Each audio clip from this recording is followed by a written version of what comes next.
Okay. I do this. That's gross.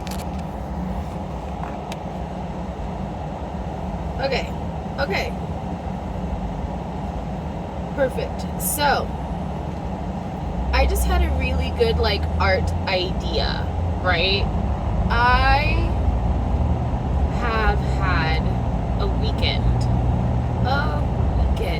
with my tarot cards. And it's gotten to the point where it's just like, okay, I have a relationship with them, right? I believe that the thoughts that I get led to are factual and they benefit. And they are things that I need to hear from whomever I ask.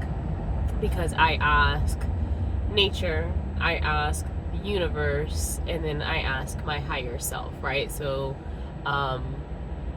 mother figure, father figure, and myself. It what resonates with me. And I've been pulling cards for 3 years now. And I've started building a special relationship with a few cards in particular that have come up for me multiple times, especially since last year. So I started really paying attention to the cards going into my 30th birthday. Like, that was the first time I've gotten a professional reading, and I had done my own birthday reading and felt comfortable with it. Like, it was great. But the cards that have been coming up consistently in the past, like, 8 months are going to be Justice, the Empress, as well as the Three of Cups, and the Page of Cups. Those have been very, very consistent in my readings for various things, and they are all great cards. Cool, no problem. So, like, I feel comfortable when those come up. I'm like, oh, I can, like, tell a story. And when it comes to tarot, you're supposed to, I feel like you're supposed to have that relationship with every card, right? But 78 cards, that's a lot. And I have just now started reading for other people. And it's interesting because, again, there's 78 cards in the 3 years that I have been pulling these cards. There are still cards I have never, ever seen in my deck. And now that I'm pulling for other people, I'm starting to see other cards. And I'm like, oh, this is really interesting. And I have, like, a shuffle routine that I do. I count 13 down. I pull the 14th card. Like, I have a whole vibe that I go with that has been very beneficial, that I've been working on for a while, and it fits, and it's doing me justice, right? So anyway, to get back to the point, I want to have a deep relationship with all of the cards, so that I am able to fully understand how they benefit each other. Oops, don't want this, hold on. How they not only benefit each other, but how they work together, what the different houses mean. This guy just ran a red light. Just blatantly. Like, this light was red when I turned, and he did not give a fuck. Anyways,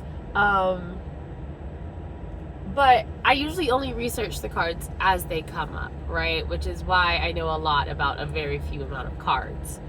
I think what I would like to do, and what I would like to record and have the historic process of me doing, is going through each card, not in order. I'm just going to shuffle, pull 13 down, and be like, this is the card I need to work on right now. And I'm going to take some time, learn a lot about it, and then try to create a piece of art about it, or like that experience, what calls to me, and see where that takes me, right? Because at that point, that is, oh, I found the Buddhist Bazaar. At that point, at creating art with it, like, I'm getting intimate, I'm gonna have something tangible to remember in my head about it. It's gonna start standing out, and I think it would be really beneficial, especially since I'm not going to be choosing the cards. It will just be the card that is presented to me in my deck. It's going to help me create and explore different forms of art. Like, what if I get a t-shirt design out of it? What if I get a painting, a pastel drawing? Like, origami, a meal. Food is art. There's so many things I could do for it, and it is a set goal. There are 78 cards. I can take it at my pace. I can do as much or as little as I feel called to, because I'm sure there will just be some cards that I'm just like, okay, this is not, I don't get it.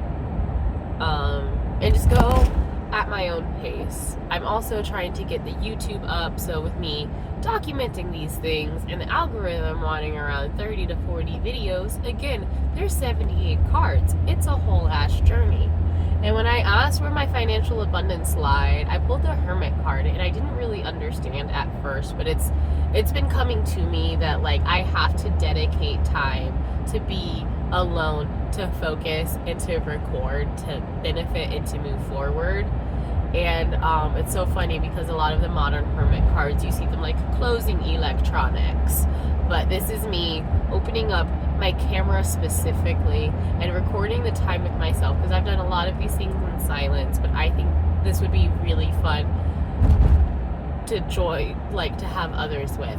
And I was listening to Kelsey Rodriguez's video. She did an art blog recently, and it was talking about how she didn't want to profit off of her grief, because she just could not imagine having to for years be defined by this thing that's just grief and trauma. And that really stuck with me, and I had the entire thought of, I want my happiness and my joy to be the most interesting thing about me.